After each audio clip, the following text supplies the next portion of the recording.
Tonight on Let It Rip. What do we want? When do we want? Fast food workers walk off the job in Detroit and more than 200 cities to demand $15 an hour. Everything goes up. Inflation is up. Lights, gas, water goes up, but the only thing that never increases is your living wage. They say the big boys like McDonald's can afford to pay that much. So what would that do to the price of a Big Mac? But first, someday I may need to defend my or my wife's life, whether at a school or not. Ann Arbor taking aim at those who openly carry guns at school. It's a clash between local policy and state law. Tonight, the man who started the debate joins us. Time to let it rip on the panel tonight. A man who triggered the uproar over guns in public schools. Joshua Way says that he has a good reason to openly carry a weapon and that the Ann Arbor school system has no business interfering with his Second Amendment rights. But State Rep Jeff Irwin supports the weapons ban in Ann Arbor. He's got children who attend school there, and he doesn't like people like Josh Wade interfering with their education.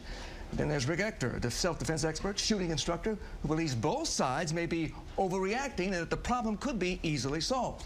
And as always, we've got the fastest mouth in the West, anchor attorney Charlie Langton, ready to fire away. All right, Josh, you started this fight when you brought your gun to a choir concert at Pioneer High School. Why did you do that? What were you thinking? Well, you know, I carry a gun. You know, it's just something I do. It's my right. I do it everywhere. Unfortunately, state law demands that I carry openly when I'm in a school. Because you have a CPL? Because I have my CPL. You know, I have my CPL because I like to carry concealed. Unfortunately, we don't have that legal option when we're in a school. You know, I was there to watch my sister's choir concert. I had been there before.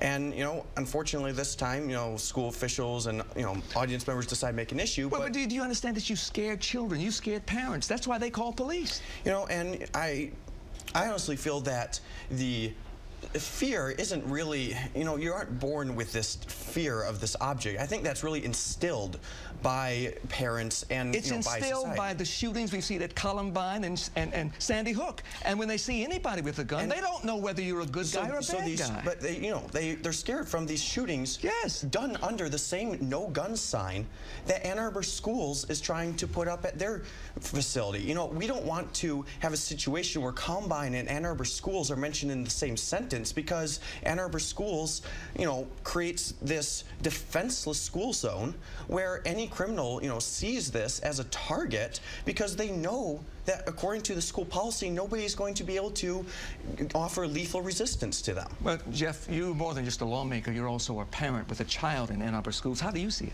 Well, I see no conflict between sensible gun regulations and rules and the Second Amendment. We can have a vital Second Amendment and still have rules that say you can't have automatic weapons or you know, bazookas, or we're going to have gun-free schools. I don't see any conflict there. And so for a school district to say we need to maintain safety and security within our walls, and anytime someone is bringing in a firearm, we don't know whether they are a fearful patriot or an active shooter, and we need to control our property. That makes perfect sense to me, and I don't think there's any conflict with the Second Amendment. We can have vital gun rights here in America and still have safe schools with no guns. Well, Joshua, you're not the only one to do this.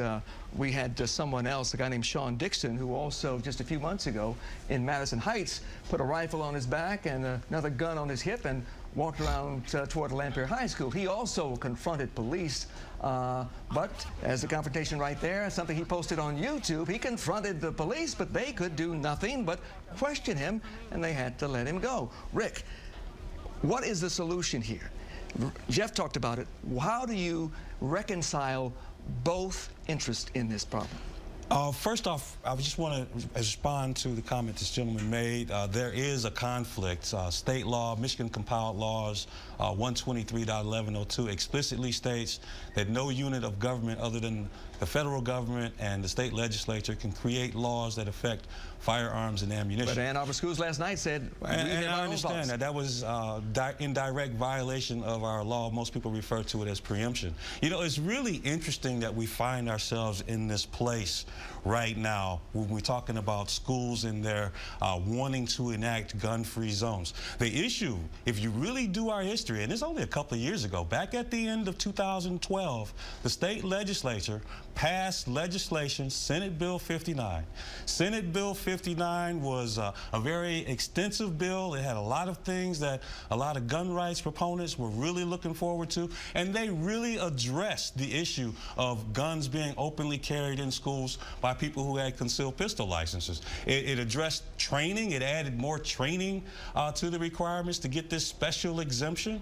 But and that bill would have allowed concealed weapons carry in schools, right? Exactly. And when we talk about, people saying, well, we need to have this policy in place to affect safety at the school, enacting this gun-free zone thing is not going to affect safety. Some crazy person could walk in with a gun concealed and actually do whatever mayhem and madness they want to do. What I think that the Ann Arbor Public Schools and other school districts could have done, they could have came up with a simple policy for parents who normally carry their firearm wherever they go and they come in to see their kids or to meet with administration or what have you. They could have had a policy where if there is a CPL holder who's required to carry their CPL identification, to come in and go to the office and sign in, or some simple policy rather than this feel-good law that's not even valid, that's not going to do anything for public safety. As is tonight, Charlie, local policy and state law are on a collision course. Well, they are on a collision course, but here's the deal. I think everyone's right. You can't have the local Ann Arbor cannot pass a law that conflicts with the state law. That's the bottom line. If they want to allow, or if they want to ban guns in schools, Jeff Irwin's going to have to do that in his legislature. Then it would be legit. So it's just a procedural issue. I'm just shocked that, do we really need all these guns in schools? Do we need to protect first graders from guns and violence every day? Yes, it happens. And we'll report on the exceptions. But my goodness, everyone goes to school every day. There's not a whole lot of need for guns, especially open carrying guns in the schools, I don't think. Josh, Charlie brings up an important point, though. Look, what is it about your life that makes you feel you need to carry a gun? Were you beaten up as a child? Were you bullied? Well, were you made to feel less than a man? Do you need that gun to feel like a man? It's really, a lot of people bring up those questions, and really, you're a big guy. You can take on anybody here. Why do you need a gun? It's irrelevant to the discussion. We're American citizens. It's our right, and furthermore, as you explained, it's Michigan law.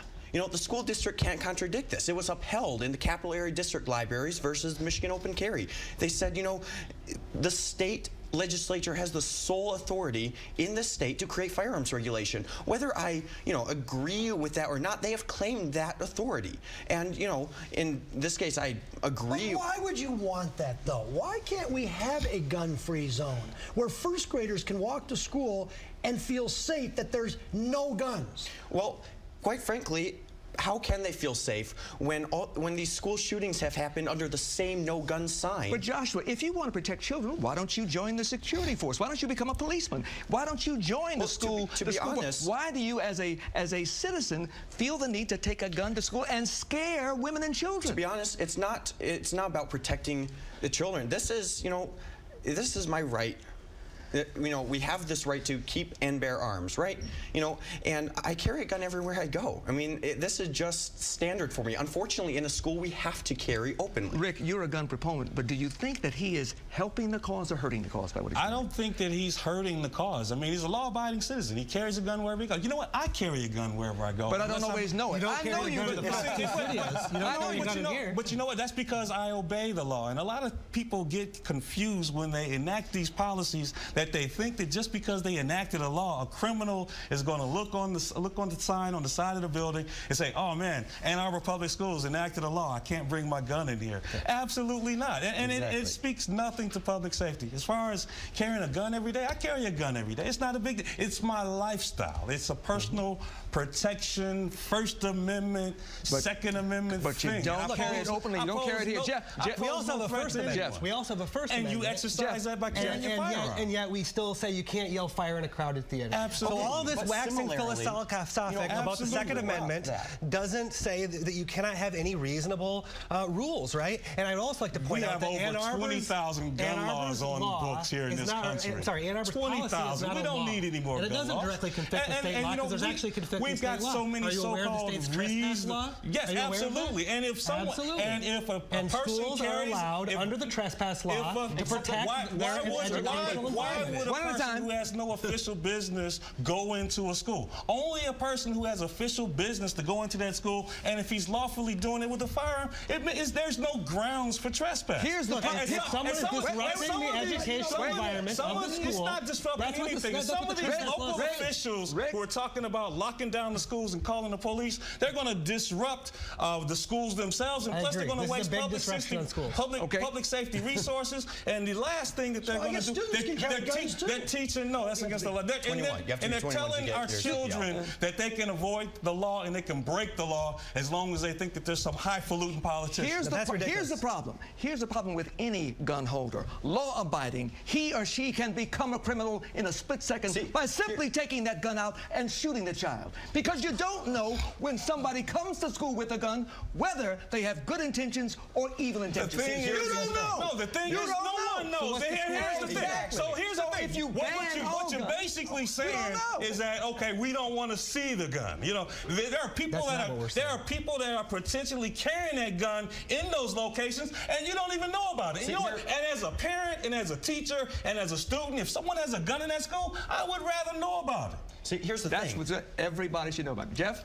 I'm surprised that you would say that and still support the idea that we would allow people to carry concealed in schools. This is a simple matter of schools being able to protect their educational environment. That was a people are coming into the educational environment and they're disrupting that. By various gun groups and we see in the school districts. And we said, we're out of time. But you guys balked. We're out of time. But let me tell you this. This discussion will continue, and we're going to invite you all back again because you know this is not the end.